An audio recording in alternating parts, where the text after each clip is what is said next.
నమస్కారం. తీర్థయాత్ర కార్యక్రమానికి స్వాగతం.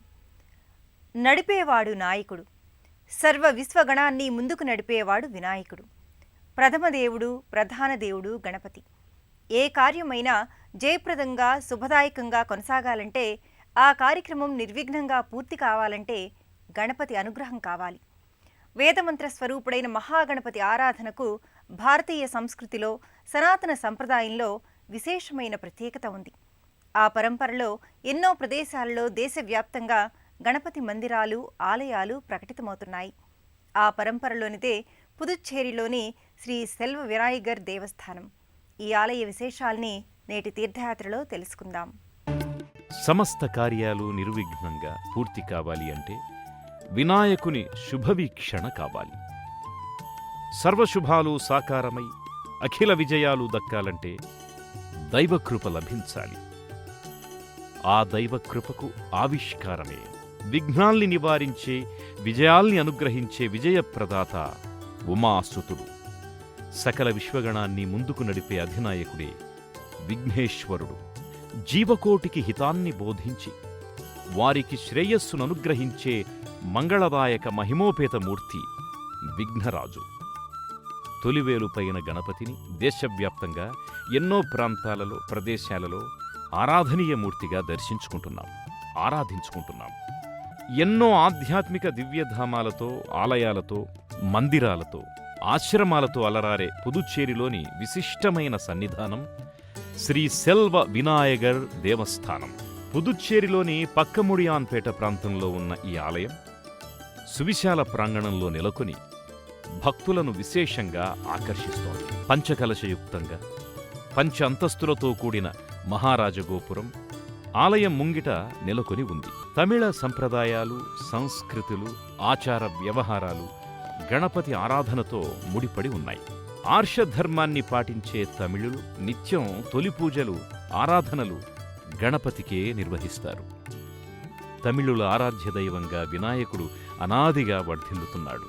అందుకే తమిళనాడులోనే కాక పుదుచ్చేరిలోనూ విస్తృతంగా గణేశ దేవస్థానాలు అలరారుతున్నాయి. ఆ నేపథ్యంలోనిదే శ్రీ సెల్వ వినాయగర్ దేవస్థానం. విడివిడిగా ఉన్న విశ్వశక్తుల గణాల్ని సమైక్యపరిచి ఒక మహా ప్రయోజనం కోసం సమన్వయపరచటమే గణాల్ని నియమించి నడిపే వినాయకత్వం. భిన్నత్వం గణమైతే ఏకత్వం ఈశ్వరుడు. భిన్నత్వంలో ఏకత్వాన్ని దర్శించడమే గణపతి దర్శనం. తమిళ సంప్రదాయంలో గణపతి ప్రధానమైన దైవతం. వినాయగర్గా వైభవ ప్రాభవమూర్తిగా గణేశుడు తమిళ సంస్కృతిలో నిత్య ఆరాధనీయుడు. ఆ సంప్రదాయం పుదుచ్చేరిలో కూడా కొనసాగుతోంది. సెల్వ వినాయగర్ ఆలయంలో గరిక మెచ్చే ఘనుడిగా గణపతి దర్శనమిస్తాడు. ఎన్నో దశాబ్దాలుగా సెల్వ వినాయగర్ ఆలయం భక్తులకు ఆరాధ్య దివ్య సన్నిధానంగా వెలుగొందుతోంది. జగద్గురువు శంకర భగవత్పాదులు గణపతిని ఏకాక్షర స్వరూపునిగా, ఓంకారాత్మకునిగా అభివర్ణించారు. జ్ఞానానికి కొలువుగా, ఆనందానికి నిలవుగా గణపతి సన్నిధానం సర్వదా భాసిల్లుతుంది. వేదపరంగా మంత్రగణాలన్నింటికీ మూలమై ఆది అయి ఉన్న ఓంకారమే గణపతి రూపం. అలాంటి గణపతి సెల్వ వినాయగర్గా పుష్పమాలికల శోభితంగా, గరిక అలంకృతంగా, నల్లరాతిమూర్తిగా భక్తాభీష్టవరదుడై వర్ధిల్లుతున్నాడు. గరిక పూజ మెచ్చే ఘనతర దైవంగా వినాయకుడు భక్తుల ప్రణతుల్ని స్వీకరిస్తున్నాడు. గణేశారాధన ఎంతో సులభతరం, కాని ఆ విఘ్నేశ్వరుడిచ్చే పూజాఫలం ఎంతో అధికం. యోగ, మంత్ర, వేద శాస్త్రాలలో ఎన్నో తత్వాలు గణపతి వైభవ ప్రాభవాలతో విస్తరిల్లి ఉన్నాయి. అలాంటి మహాగణపతి సెల్వ గణపతిగా, సుందర గణపతిగా, వరద గణపతిగా, ప్రసన్న గణపతిగా ఈ నెలవుల్లో భక్తులను విశేషంగా అనుగ్రహిస్తున్నాడు. గా అనే అక్షరం జ్ఞానసూచికం. ణ అంటే నిర్వాణం. గణపతి జ్ఞాన నిర్వాణ శాసకుడు. వినాయగర్ అంటే విశిష్టమైన నాయకుడు అని అర్థం. భక్తుల పాలిట పెన్నిధిగా, వేడుకున్న వారికి వేనవేల వరాలనందించే ఆశ్రిత వరదాయకుడిగా గణపతి భక్తులను అనుగ్రహిస్తున్నాడు. గణపతి ఆరాధనకు విశేషంగా చేపట్టే ప్రక్రియ గాణాపత్యం. గణేష్ని జనన విషయమై వివిధ గాథలు ప్రచారంలో ఉన్నాయి. కామేశ్వర ముఖాలోక కల్పిత శ్రీ గణేశ్వర అనే గణపతి ఆవిష్కారాన్ని లలితా సహస్రనామ స్తోత్రం వివరించింది. ఆది పూజ అందుకునే విఘ్నేశ్వరుడు విఘ్న నివారకుడు, చేతనాత్మక స్వరూపుడు, జీవకోటికి హితాన్ని బోధించే వారికి శ్రేయస్సు అనుగ్రహించే మంగళదాయక మహిమోపేతమూర్తి గణపతి. అలాంటి సెల్వ వినాయగర్ గణపతి భక్తాభీష్ట వరదుడై దర్శనమిస్తున్నాడు. వక్రతుండ మహాకాయ కోటి సూర్య సమప్రభ నిర్విఘ్నం కురుమే దేవ సర్వకార్యేషు సర్వదా అని భక్తులు వేడుకోగానే వారిపై అనుగ్రహ వీక్షణను ప్రసరింపజేసే ప్రసన్న వరద అభయమూర్తి గణపతి. సెల్వ వినాయగర్గా సమస్త మనోభీష్టాలను నెరవేర్చే ఘనయుత దైవంగా ఈ ఆలయంలో స్వామి భక్తుల ఆరాధనలను అందుకుంటున్నాడు. గణపతి ఆవిష్కారం గురించి, అవతార మూర్తిమత్వాల గురించి అనేక పురాణ గాథలు ప్రచారంలో ఉన్నాయి. స్కంద వామన పద్మపురాణాలు, శివరహస్యం, తైత్తిరీయోపనిషత్తు గణపతి గజముఖగానే జన్మించినట్టుగా చెబుతున్నాయి. వినాయకుడు వక్రతుండు, తిన్నగా సవ్యంగా పనిని సాగనివ్వని విఘ్నాలే వక్రాలు. వంకర బుద్ధులు, దుష్ట ఆలోచనలు, దుర్లక్షణాలు ఎవ్వరికీ సిద్ధిని కలిగించవు. ఆ దుర్లక్షణాలు తొలగి మనసులన్నీ నిర్మలం కావాలంటే గణపతి అనుగ్రహం కావాలి. మనోకాలుష్యాలు దూరమైన వారికి గణపతి అనుగ్రహం, శుభవీక్షణ లభిస్తాయని ముద్గల పురాణం పేర్కొంది. సృష్టిస్థితి లయకారకుడిగా, త్రిమూర్తి స్వరూపుడిగా గణపతిని ఉపనిషత్తు కీర్తించింది. సర్వవిశ్వ సముదాయాన్ని విఘ్నరహితంగా ముందుకు నడిపే ప్రగతిపథ సంధాయకుడు వినాయకుడు. అంతటి మహిమాన్విత గణపతి ఈ ఆలయంలో సెల్వ వినాయగర్గా సర్వాభీష్ట ప్రదాతగా అలరారుతున్నాడు. పుదుచ్చేరిలోని శ్రీ సెల్వ వినాయగర్ దేవస్థానం పలు ఉపాలయాలకు నెలవు. సంపూర్ణ దైవతాదర్శన పెన్నిధిగా ఈ లోగిలి అలరారుతోంది. శైవం, వైష్ణవం, గాణాపత్యం, శాక్తేయం ఇలా షణ్మతాలకు సంబంధించిన ఆలయ లోగిలిగా ఈ సన్నిధానం వివిధ ఉపాలయాలతో కొలువుదీరింది. శ్రీదేవి, భూదేవి సహిత శ్రీ వెంకటేశ్వర స్వామి, జగన్మాత, కైలాసనాథస్వామి, ఆంజనేయ స్వామి ప్రత్యేక ఆలయాల్లో భక్తుల పూజలందుకుంటారు. పుదుచ్చేరిలోని సెల్వ వినాయగర్ సన్నిధానంలో పలు ఉపాలయాలు కొలువుదీరి ఉన్నాయి. ఈ ఉపాలయాల సమాహారం ఈ ఆలయానికి మరింత ఆధ్యాత్మిక శోభను ఆపాదిస్తున్నది. శ్రీదేవి, భూదేవి సమేత వెంకటేశ్వర స్వామి ఈ ఆలయంలో ఇరుదేవేరులతో దివ్యమంగళమూర్తిగా శ్రీవారు దర్శనీయమవుతున్నారు. ఆదిశక్తి మహేశ్వరి లోక శుభంకరిగా, జగన్మాతగా ఈ నెలవులో ప్రత్యేక ఆలయంలో అలరారుతోంది. విశ్వ నిర్వహణా దక్షతను మాతృశక్తిగా ఆరాధించే సంప్రదాయం శాక్తేయం. శక్తితోనే సృష్టిచక్రం కొనసాగుతోంది. ఆ శక్తికి అర్చారూపమే జగదీశ్వరి. పుష్పాలంకరణ శోభస్కరంగా మహాలింగమూర్తి కైలాసనాథస్వామిగా ఈ లోగిల్లో దర్శనమిస్తున్నాడు. వందే శివం శంకరం, వందే పన్నగభూషణం, వందే కైలాసనాథం మహేశ్వరం అంటూ భక్తులు శివపరమాత్మకు ప్రణతులు సమర్పిస్తారు. ఈ ఆలయం పక్కనే శివాంశ సంభూతుడైన వాయునందనుడు పవనసుత హనుమాన్ మందిరం నెలకొని ఉంది. సర్వదేవతల సమాహారమై భక్తులను ఆకర్షిస్తోంది. సెల్వ వినాయగర్ సన్నిధానంలోనే లక్ష్మీ హయగ్రీవ స్వామి, సరస్వతి ఆలయం ప్రత్యేక ఆకర్షణ. జ్ఞానాధిష్టాన దైవతాలైన ఈ మూర్తులతో పాటు సుబ్రహ్మణ్య స్వామి, దుర్గామాత, జంటనాగులు, దక్షిణామూర్తి, అయ్యప్ప స్వామి ఆలయాలు ఈ లోగిలిలో ప్రత్యేక ఆకర్షణగా నిలుస్తున్నాయి. సెల్వ వినాయగర్ సన్నిధానంలో లక్ష్మీ హయగ్రీవ స్వామి సన్నిధి ప్రత్యేక ఆకర్షణ. హయగ్రీవుడు జ్ఞానప్రదాత, వేదోద్ధారకుడిగా, జ్ఞానమయ స్ఫూర్తిగా, లక్ష్మీ సమేతంగా హయవదనంతో విష్ణువు హయగ్రీవుడిగా దర్శనమిస్తున్నాడు. జ్ఞానవల్లి సముల్లాసినిగా, విద్యాదాయినిగా, మేధోకారకమైన అంశాల ఉద్దీపనా శక్తిమాతగా, సరస్వతీదేవి మంగళ విగ్రహాకృతిగా ఈ సన్నిధిలో దర్శనీయమవుతోంది. వల్లీ దేవసేన సమేతంగా శివబాలుడైన సుబ్రహ్మణ్య స్వామి ప్రత్యేక మందిరంలో దర్శనమిస్తాడు. సమస్త దుర్గమాలను నిలువరించి సకల శుభదాయక పరిస్థితులనందించే శ్రీమాత దుర్గామాత. సర్వకళాశోభితంగా, సమస్త శక్తి సమన్వితంగా దుర్గాంబ ఈ సన్నిధిలో గోచరమవుతోంది. నమిదం దక్షిణామూర్తి మీఢే అని స్తుతించే దక్షిణామూర్తి సృష్టికే ఆద్య గురువు. మౌన ప్రబోధంతో సమస్త సృష్టి రహస్యాన్ని ఋషులకు బోధించి వారి ద్వారా అందరికీ జ్ఞానామృతాన్ని పంచిన కల్పతరువు ఆదిగురువు దక్షిణామూర్తి అర్చామూర్తిగా ఈ సన్నిధానంలో దర్శనమిస్తాడు. ధర్మశాస్త్ర రూపధారి తత్వమసి అనే వేదవాక్కుకి సాకార రూపం అయ్యప్ప స్వామి. హరిహరసుతునిగా శైవ వైష్ణవ సిద్ధాంతాల మేలు కలయికగా మణికంఠుడు ఆవిర్భవించాడు. పంచలోహమూర్తిగా అయ్యప్ప స్వామి ప్రత్యేక మందిరంలో దర్శనమిస్తాడు. సుబ్రహ్మణ్య స్వామికి ప్రతిరూపాలుగా భాసిల్లే జంటనాగుల విగ్రహాకృతులు ప్రత్యేక స్థలంలో నెలకొని ఉన్నాయి. భక్తాంజనేయ స్వామి వర్ణరంజితమైన మహాగణపతి విగ్రహాకృతులు ఈ నెలవులోనే గోచరమవుతాయి. సకల దేవతలకు సమస్త సృష్టికి వందనీయుడు ఆరాధనీయుడు గణపతి. జీవన గమనంలో ఎదురయ్యే అన్ని వక్రతల్ని తొలగించి సక్రమంగా కార్యాల్ని ముందుకు నడిపించే అనుగ్రహ ప్రదాయకుడు. ఎన్నో విశేషాల సమాహారంగా పుదుచ్చేరి సెల్వ వినాయగర్ భక్తాభీష్ట వరదాయకునిగా దర్శనమిస్తున్నాడు. వరాల వేలుపుగా భక్తుల ప్రణతులు అందుకుంటున్నాడు. వినాయక చవితి నవరాత్రుల సందర్భంగా ఈ లోగిలిలో వార్షికోత్సవ వేడుకలు కన్నుల పండుగగా కొనసాగుతాయి. పుదుచ్చేరిలోని సెల్వ వినాయగర్ సన్నిధానం భక్తులకు అభీష్టాలను నెరవేర్చే దివ్యధామం.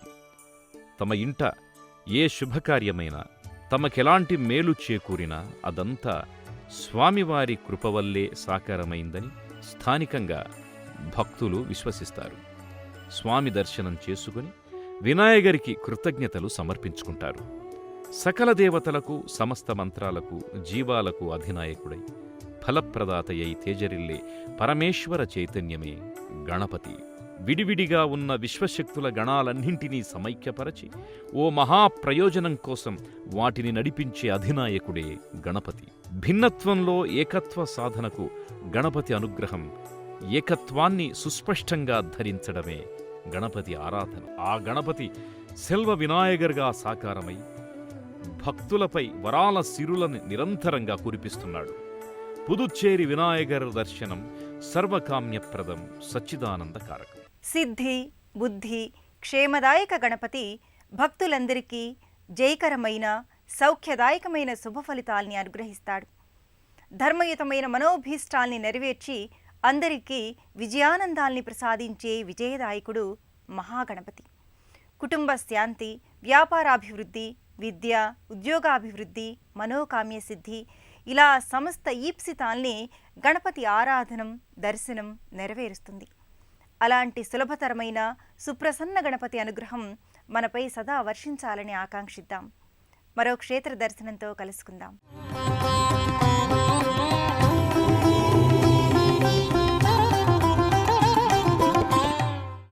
కార్యం ఏదైనా, వ్యవహారం ఎలాంటిదైనా, కార్యక్రమం ఏ తరహాదైనా వాటి అవరోధాల్ని తొలగించి విజయాల్ని అందించే దైవం మహాగణపతి. సకల విశ్వగణాన్ని ముందుకు నడిపే నాయకుడు వినాయకుడు. సమస్త జీవకోటికి హితాన్ని ప్రబోధిస్తాడు కాబట్టి గణపతి గణనాయకుడయ్యాడు. గణేశ నవరాత్రులు దేశవ్యాప్తంగా ఎంతో వైభవంగా కొనసాగుతున్నాయి. ఈ సందర్భంలో విఖ్యాతిగాంచిన గణపతి క్షేత్రాల దర్శనం అత్యంత శుభకారకం. ఆ పరంపరలోనే కర్ణాటక రాష్ట్రంలో ఉత్తర కన్నడ జిల్లా సిర్సి క్షేత్రంలో నెలకొన్న సుప్రసిద్ధ గణేశ సన్నిధి శ్రీ మహాగణపతి దేవస్థానం. దొడ్డ గణపతిగా వ్యవహరించే ఈ గణనాథుడు నెలకొన్న ఆలయ విశేషాల్ని నేటి తీర్థయాత్రలో తిలకిద్దాం.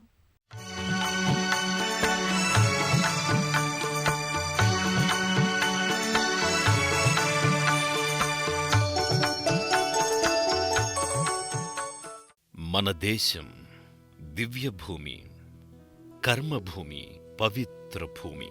నదీనదాలు, అరణ్యాలు, పర్వతాలతో శోభిల్లుతూ ఆ ప్రకృతి వనరుల మధ్య వివిధ సందర్శనీయ క్షేత్రాలు, దర్శించదగ్గ దివ్య ఆధ్యాత్మిక క్షేత్రాలు వర్ధిల్లుతున్నాయి. సహ్యాద్రి పర్వత శ్రేణుల్లో పశ్చిమ కనుమలు సతత హరితారణ్యాలకు పెట్టింది పేరు. ప్రకృతి సహజ సౌందర్యం పరిమళించే ఈ ప్రాంతంలో పలు ఆధ్యాత్మిక క్షేత్రాలున్నాయి. వాటిల్లో సిర్సి సుప్రసిద్ధమైనది. హుబ్లీ నుంచి సిర్సి వెళ్లే మార్గం అరణ్యసీమతో అలరారుతున్నది. ఆకాశాన్ని తాకే వృక్షాలు, చుట్టూ పరుచుకున్న వృక్ష సంపద, వన్యమృగాలతో ఈ లోగిలి కళకళలాడుతోంది. మనసు హాయిగా సేదదీరి మనోరంజకత్వంతో ప్రశాంతతను పొందుతుంది. వర్షాకాలంలో, శీతాకాలంలో ఇక్కడి ప్రకృతి అందాలు మరింత సౌందర్య అతిశయాన్ని పొందుతాయి. సకల వక్రతల్ని తొలగించే దైవం వక్రతుండ గణపతి. సవ్యంగా, సక్రమంగా వ్యవహారాలు కొనసాగడానికి గణపతి అనుగ్రహం తప్పనిసరి. కన్నడ నేలపై ఎన్నో గణపతి క్షేత్రాలున్నాయి. కర్ణాటకలో విఘ్నేశ్వరుణ్ణి గణప్పగా వ్యవహరిస్తారు. ఇక్కడ ఉన్న గణేశ క్షేత్రాలన్నీ చాలా వరకు స్వయం వ్యక్త క్షేత్రాలు కావడం విశేషం. దర్శించిన వారి అభీష్టాల్ని నెరవేరుస్తూ దోషాల్ని పరిహరించే వినాయక క్షేత్రాలు కర్ణాటకలో ఉన్నాయి. వాటిలో సుప్రసిద్ధమైనది కర్ణాటక రాజధాని బెంగళూరులో నెలకొని ఉంది. బసవన్నగుడి ప్రాంతంలో ఉన్న ఈ గణపతిని దొడ్డ గణపతిగా వ్యవహరిస్తారు. కర్ణాటక రాజధాని బెంగళూరు మహానగరంలో మహాగణపతి కొలువుదీరి ఉన్నాడు. ఈ గణపతిని దొడ్డ గణపతిగా వ్యవహరిస్తారు. బుల్ టెంపుల్ రోడ్ బసవనగుడి ప్రాంతంలో ఉన్న ఈ ఆలయం దేశంలోనే ప్రసిద్ధి పొందిన గణపతి సన్నిధి. భారీ ఏకశిలపై గోచరమయ్యే ఈ విగ్రహం స్వయంభువుగా భావిస్తారు. 18 అడుగుల ఎత్తు, 16 అడుగుల వెడల్పుతో సాక్షాత్కారమయ్యే ఈ విరాట్ రూప గణపతికి అర్చకులు నిచ్చెనల్ని అధిరోహించి నిత్య కైంకర్యాల్ని నిర్వహిస్తారు. ప్రతి బుధవారం మహాగణపతి భారీ విగ్రహానికి 100 కిలోల వెన్నను అలంకరిస్తారు.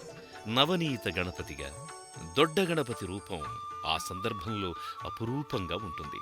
ఈ ఆలయంలో అర్చకుల ద్వారా నారికేళాన్ని స్వీకరించి 21 నెలల పాటు సంకష్టహర గణపతి వ్రతం ఆచరిస్తే భక్తుల మనోభీష్టాలు నెరవేరుతాయన్నది విశ్వాసం. వినాయకం సచ్చిదానందదాయకం నాయకం వినాయకం సచ్చిదానందదాయకం. గణపతి తన శక్తియుక్తులతో సకల విఘ్నాల్ని నివారణ చేస్తాడు. ప్రణవ స్వరూపునిగా, ప్రసన్న వదనుడిగా, మూషిక వాహనుడు భక్తులకు వరాల సిరుల్ని అందిస్తాడు. అలాంటి మహాగణపతి నెలకొన్న సిర్సిలోని ఆలయం 400 సంవత్సరాల క్రితం నిర్మితమైంది. హొయసల రాజులు ఈ ఆలయాన్ని నిర్మించారు. శిల్పకళా శోభితంగా హొయసల కాలం నాటి కళా వైదుష్యాన్ని ఈ ఆలయం ప్రతిఫలిస్తుంది. ప్రశాంతమైన వాతావరణంలో ఆధ్యాత్మికత ఉట్టిపడే రీతిలో ఉన్న ఈ ఆలయం కర్ణాటకలో సుప్రసిద్ధమైనది. ఓంకార రూపసీ భగవాన్ యో వేదథౌ ప్రతిష్ఠితః తతశ్చ ఓం ఇతి ధ్వనిరభూత గువై గజాకారః ఆస్వాదనీయం. వేదాలకు ఆదిస్వరూపమైన ఓంకారమే గణపతి. కాలాన్ని నియంత్రించే కాలాత్మకుడు గజాననుడు. ప్రకృతి పురుషుల ఏకత్వానికి సంకేతం గణేశుడు. అలాంటి గణపతి మహాగణపతిగా కొలువుదీరిన దివ్యక్షేత్రం సిర్సి. దొడ్డ గణపతిగా, దొడ్డ గణప్పగా, దొడ్డదేవరగా స్వామిని వ్యవహరిస్తారు. పొండరాజ్యంలో మొదటిసారిగా మహాగణపతి ఆలయం నిర్మితమై ఉంది. ఆ తరువాత 400 సంవత్సరాల క్రితం హొయసల రాజులు దీనిని పునర్నిర్మించారు. సంపూర్ణంగా హొయసల నిర్మాణ శైలిని ఈ ఆలయం పోలి ఉంటుంది. రాయర్పేట ప్రాంతంలో ఉన్న ఈ ఆలయం అద్భుత శిల్పకళా విన్యాసంతో ఆకర్షణీయంగా కానవస్తుంది. ఉత్తర కన్నడ జిల్లా అనేక క్షేత్రాలకు నెలవు. ఆ సంవిధానంలోనిదే ఈ ఆలయం. గణేశ్వరుడి దివ్య మూర్తిమత్వాన్ని దొడ్డ గణపతి విగ్రహం సమగ్రంగా ఆవిష్కరిస్తుంది. స్తూపాకార ఆలయ గోపురాలతో, కళాత్మక ప్రాభవాలతో, బంగాళా పెంకులతో, పైకప్పు తీర్చిదిద్దిన విలక్షణ కట్టడాలతో ఆలయం శోభిల్లుతోంది. పర్వత ప్రాంత ఆధ్యాత్మిక క్షేత్రానికి తగిన రీతిలో ఆలయ నిర్మాణ శైలి ఉండడం మరో విశేషం. గణపతి తన శక్తియుక్తులతో సకల విఘ్నాల్ని నివారణ చేస్తాడు. ప్రణవ స్వరూపునిగా, ప్రసన్న వదనుడిగా, మూషిక వాహనుడు భక్తులకు వరాల సిరుల్ని అందిస్తాడు. అలాంటి మహాగణపతి నెలకొన్న సిర్సిలోని ఆలయం 400 సంవత్సరాల క్రితం నిర్మితమైంది. హొయసల రాజులు ఈ ఆలయాన్ని నిర్మించారు. శిల్పకళా శోభితంగా హొయసల కాలం నాటి కళా వైదుష్యాన్ని ఈ ఆలయం ప్రతిఫలిస్తుంది. ప్రశాంతమైన వాతావరణంలో ఆధ్యాత్మికత ఉట్టిపడే రీతిలో ఉన్న ఈ ఆలయం కర్ణాటకలో సుప్రసిద్ధమైనది. గర్భాలయంలో ధీర గంభీరయుతంగా దొడ్డ గణపతి ఆలయం విలసిల్లుతోంది. సొండరాజ్య పాలకులు ఆలయాన్ని నిర్మించే వరకు అరణ్య ప్రాంతంలో ఆరుబయటే ఈ విగ్రహం ఉండేది. పాశాంకుశాలను ధరించి అభయవరద రూపునిగా మహావిరాట్ ఆకృతిలో గణపతి విగ్రహం ఎంతగానో ఆకట్టుకుంటుంది. ఎడమవైపు వంపు తిరిగిన తొండంతో పుష్పాలంకరణ శోభితంగా స్వామి గోచరమవుతాడు. ఎడమవైపు వంపు తిరిగిన తొండమున్న గణపతి మోక్షకారకుడు. ఋషీశ్వరులు మోక్షసిద్ధికై ఈ స్వామిని విశేషంగా ఆరాధించి తమ మంత్ర ఫలసిద్ధిని స్వామి గర్భంలో నిక్షిప్తం చేశారని స్థలపురాణం తెలియజేస్తోంది. జన్మకుండలిని, జాతక చక్రము లేని వ్యక్తులు తమ దోష పరిహారం కోసం ఈ క్షేత్రానికి తరలివస్తారు. అలాంటి వారికి ప్రత్యేకంగా ఆయుష్య హోమం, గణపతి హోమాన్ని ఇక్కడ నిర్వహిస్తారు. అలాగే కర్ణాటక ప్రాంతంలో ఎక్కడ ఎవరు స్థిరాస్తులు కొనుగోలు చేసినా స్వామి ఆలయానికి వచ్చి వారి కృతజ్ఞతలు తెలియజేసుకుంటారు. అందుకే ఈ గణపతిని స్థిరాస్తి గణపతిగా వ్యవహరిస్తారు. ఉన్నత విద్యను అభ్యసించాలనుకునే విద్యార్థులు ఈ క్షేత్రానికి తరలివచ్చి స్వామివారి దివ్యాశీస్సుల్ని ప్రత్యేకంగా తీసుకుంటారు. వినాయక చవితి పర్వదిన వేడుకల్ని ఈ ఆలయంలో వైభవంగా నిర్వహిస్తారు. వినాయక నవరాత్రుల్లో స్వామిని వివిధ రీతుల్లో ప్రతిరోజు అలంకరిస్తారు. వెన్నతో, గంధంతో, పసుపు కుంకుమలతో మహాగణపతికి అలంకరణ చేసి విశేష పూజాధికాలను నిర్వహిస్తారు. సిర్సిలోని మహాగణపతి ఆలయంలో పురాణ ప్రసిద్ధిగాంచిన శంకర నారాయణ స్వామి ఆలయం ఉంది. సాక్షాత్తు శ్రీమన్నారాయణుడు ఇక్కడ శివలింగాన్ని ప్రతిష్ఠించినట్లు చెబుతారు. మూల ప్రకృతికి, సర్వవ్యాపకత్వానికి సంకేతం మహాలింగమూర్తి. స్థితి నిర్వహణ బాధ్యతను మరింత సమర్థవంతంగా నిర్వహించడానికి ఈశ్వర కృపను ఆకాంక్షిస్తూ నారాయణుడు ఇక్కడ శివలింగేశ్వరుణ్ణి ప్రతిష్ఠించాడని పురాణోక్తి. దివ్య తేజో సంభరితంగా శంకర నారాయణుడు భక్తులకు సకల శుభ పరంపరల్ని అనుగ్రహిస్తాడు. మహాశివరాత్రి పర్వదినం ఈ ఆలయంలో విశేష రీతిలో కొనసాగుతుంది. వివిధ ప్రాంతాల నుంచి భక్తులు తరలివచ్చి స్వామివారి కైంకర్యంలో పాలుపంచుకుంటారు.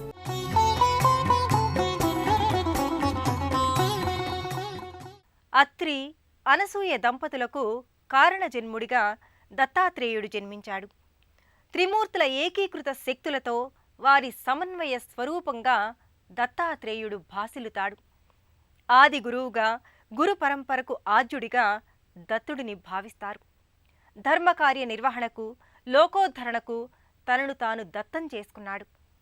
అత్రి మహర్షి పుత్రుడిగా దత్తాత్రేయుడయ్యాడు. అలాంటి విశిష్ట స్వరూపుడు, స్మర్తృగామి అయిన దత్తాత్రేయ స్వామి దేదీప్య కళలతో ధవళ కాంతుల్ని వెదజల్లుతాడు.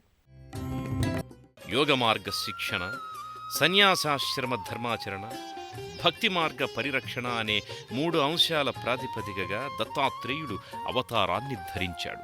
దత్త సంప్రదాయాన్ని అనుసరించేవారు తప్పకుండా ఈ ఆలయాన్ని దర్శిస్తారు.